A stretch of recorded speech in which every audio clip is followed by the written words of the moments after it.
Actuellement, enfin très actuellement, hein, avec la crise des finances publiques, crise de la dette qu'on a depuis l'été 2011, on a vraiment une rupture en fait dans les tendances. Donc on devrait plutôt dans les années qui viennent avoir une sorte de retournement.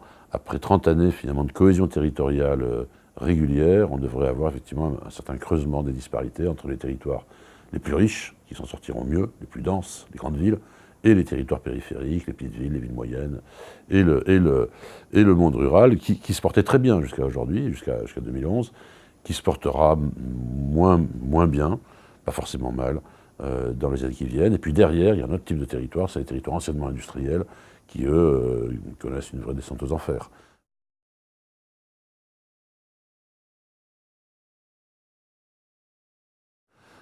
40% vivent dans les territoires qui sont les territoires non métropolitains, dont la croissance va être ralentie dans les années qui viennent, sans que ça soit la panique, il faut quand même être clair.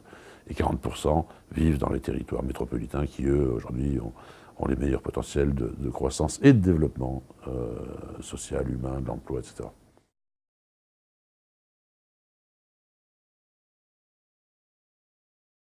On a encore d'importants gisements de chômeurs, il faut appeler un chat un chat. On a encore beaucoup d'activités à faible qualification, d'activités de main-d'œuvre qui sont quand même très vulnérables, et donc on continuera à avoir ces destructions.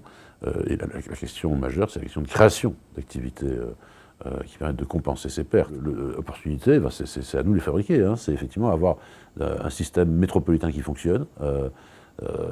Et on le voit bien, enfin, c'est la montée des métropoles dans toutes les têtes, et même dans la loi de décentralisation, la notion de métropole va monter, c'est-à-dire la capacité d'organisation des territoires pour permettre de maximiser leurs avantages en matière de production de biens et de services, quand même plutôt de haute valeur ajoutée. Les territoires qui sont plutôt des territoires résidentiels ont un fort potentiel de développement d'activités productives.